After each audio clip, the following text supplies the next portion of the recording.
はい。So the second usage, 皆さん、Pau feels annoyed. Pau feels annoyed because Dowa did something towards Pau's object. So anong sa Tagalog to? Na-annoyed si Pau yung ginawa ng action. Okay, naka-highlight pa talaga si annoyed. Kailangan na-annoyed siya. Kasi si Dowa may ginawa dun sa Pau's object. Kanina minasang yung verb natin or yung action direct dun kay Pau. Direct sa tao. Eh, di ba? Pinuri, pinagalitan, no? Direct sa tao. This time, hindi direct sa tao, kundi direct dun sa pagmamay-ari ni Pau. Okay? Ayan o. Pau's object. So, magiging pattern natin dyan, minasang Pau wa, do, wa, ni, object o verb raride. Okay? So, kanina minasang si Dowa, si Pau wa, do, wa, ni, verb raride lang. Diba? Ganyan lang yung pattern natin kanina minasang. No, tatay ba? Kodomo wa chichi ni homeraremashita. Wala yung object o. So this time, magkakaroon ng object o.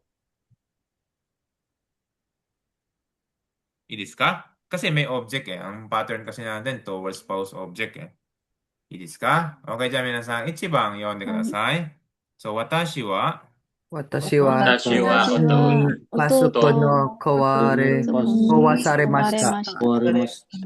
Okay. されました。はい。壊されました。 Kawasarimashita. Arigatou gozaimasu. Okay, so sabi dito minasang, watashi wa, ngayon pwedeng wala na si watashi wa, siya yung Pau. Ne? Ototo ni. So, ototo si dowa. Doer of action. Pasokon o kuwasarimashita. So, yung kuwasarimashita is from the word, anong verb yan minasang? 壊る。 Ha? 壊る。 Kuwasu. 壊します。 Okay, kuwasu. Ayan. So, ginumbert nga lang natin siya into passive. Okay, so anong nangyari? My laptop was break by my brother. Okay, so sino yung door of action dito, minasang? Again, sinong door of action? Si Ototo. Siya yung dowa. No? So that's why particle ni. Okay? So, じゃあ、2番、私は友達に、せーの。私は私は友達にばかりのシャツを保護された。 Okay, so どういう意味ですか? Naintindihan niyo ba yan? はい。どういう意味ですか? The t-shirt that I just bought was Got dirty. Get got dirty. dirted by my friend. Char. My friend. Parang wala naman nakalagay na charot dito. Okay, very good. So, minasang, tandaan na, hindi tayo okay lang magkamali tayo sa English dito sa Nihongo ha. Kasi hindi naman English yung inaaral natin. Okay? So, kahit may mga mali tayo English, daijoubu desu. Ang focus natin dito is Nihongo. Hindi naman tayo English class eh. Kaya kung malimbawa, may magkamali ako sa English, magkamali yung classmate niyo sa English, okay lang yan. Hindi naman tayo English class eh. これは日本語の勉強ですね。いいですか? Okay, じゃあ、私は友達に買ったばっかりのシャツを汚されました。So, isa-isa natin minasan. Sino si Pau? Watashi. 私。 Ne? So, sino yung doer of action? Si 友達。 Tomodachi. Okay, ano yung object mo? 買ったばかりのシャツを。 Bakari, no? Object shots. Okay, ano yung passive mo? Yung verb? Yogosare. Yogosareta. Okay, so, mangyayari dyan. So, ano yan? Yung sabi nga ni ma'am kanina, the t-shirt that I just bought, no, was, stained, pwede na Stained. stain, by my friend.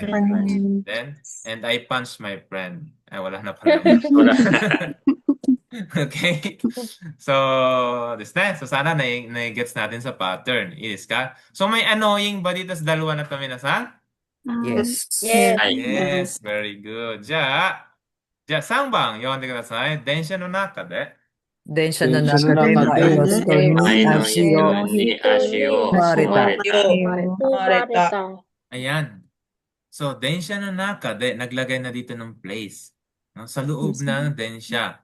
Mai no hito ni ashi o fumarimashita. Ang fumareta minasang is from the word fumu or fumimas. Ang ibig sabihin is to step on. Matapakan. Oh, nakatapak na ba kayo ng unchi? はい。 Hi. Oh, yan yung Yaki. minasang. Natalsikan pa. Natalsikan pa, grabe naman. Ay, grabe naman. Okay, so ang tanong dito, nasaan si Pau? Densya Pau, no Oh, naka. densya. Naka de. Naka de. Ha? Watashi. Watashi, nani? Ay, no, hito. Walang Nasaan si binanggit Pau? yun sa iyo. Watashi. Wala, si Watashi Wala. yun. Okay. Okay, parang nalito na agad kayo dun ah. Okay. So, si Watashi yung minasang, ang Pau. Ngayon, since wala naman nakalagay.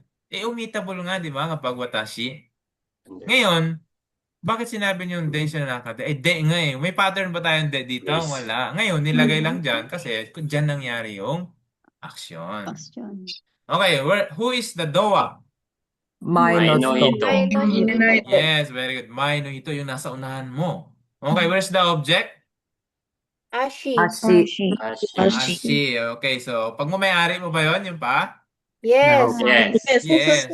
Siyempre. Kaya nga na-annoyed ka eh. Kasi kung paa naman ng katabi mo rin yon, hindi ka ma-annoyed doon.